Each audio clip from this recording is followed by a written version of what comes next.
നമസ്കാരം, എൻ്റെ പേര് ശ്രീരാഗ് അശോകൻ. ഞാൻ ടെക്ഷോർ ഇൻസ്പെക്ഷൻ സർവീസസിന്റെ സേഫ്റ്റി ട്രെയിനറാണ്. ഇന്ന് നമ്മൾ ഇവിടെ പറയാൻ പോകുന്നത് ഫയർ സേഫ്റ്റിയെ കുറിച്ചാണ്. എന്താണ് ഫയർ, അതുമായി ബന്ധപ്പെട്ട കാര്യങ്ങളെ കുറിച്ചാണ്. ഏതൊരു ഇൻഡസ്ട്രികളിലാണെങ്കിലും ഏതൊരു ഫാക്ടറികളിലാണെങ്കിലും എല്ലാം ഏറ്റവും കൂടുതൽ നമ്മൾ നേരിടുന്ന ഒരു പ്രശ്നമാണ് ഫയർ എന്ന് പറയുന്നത്, തീ. അപ്പൊ ഫയറിനെ കുറിച്ച് നമ്മൾ ബേസിക്സ് അറിയണം, എങ്കിൽ മാത്രമേ നമുക്ക് ഫയർ ഫൈറ്റിംഗ് ചെയ്യാൻ പറ്റുള്ളൂ. തീനെ കുറിച്ച് മനസ്സിലാക്കുക എന്ന് പറഞ്ഞു കഴിഞ്ഞാൽ ഫയർ എന്താണ്, ഫയർ എങ്ങനെയാണ് ഉണ്ടാവുന്നത്, ആ ഫയർ നമുക്ക് എങ്ങനെയൊക്കെ കൺട്രോൾ ചെയ്യാൻ സാധിക്കും.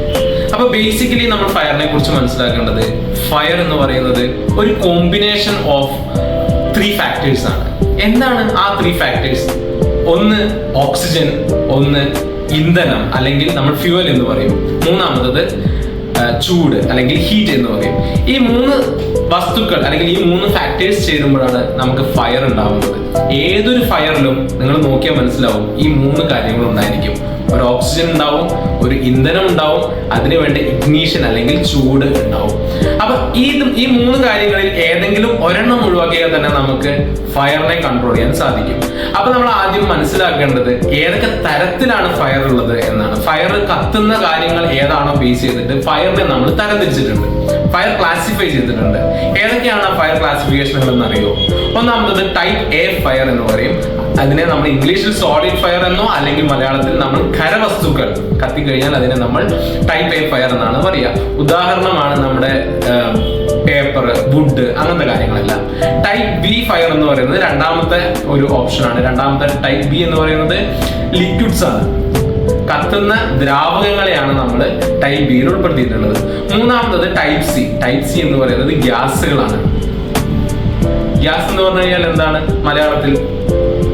വാതകങ്ങളാണ്. നമ്മൾ വാതകങ്ങൾ കത്തുന്നുണ്ടെങ്കിൽ അതിനെയാണ് നമ്മൾ ടൈപ്പ് സി ഫയറുകൾ എന്ന് പറയുന്നത്. ഡി എന്ന് പറയുന്നത്, ടൈപ്പ് ഡി എന്ന് പറയുന്നത് മെറ്റലുകളാണ്. മെറ്റലുകൾ സാധാരണ നമ്മൾ ഈ കെമിസ്ട്രി ലാബിലൊക്കെ കാണാറുണ്ടാവും. അതിനെയൊക്കെ നമ്മൾ ടൈപ്പ് ഡി ഫയറുകളിലാണ് ഉൾപ്പെടുത്തിയിരിക്കുന്നത്. പിന്നെ ടൈപ്പ് ഇ എന്ന് പറയുന്ന ഒരു ടൈപ്പ് ഇല്ല, അത് ഇലക്ട്രിക്കൽ ഫയർ എന്ന് തന്നെയാണ് പറയുന്നത്.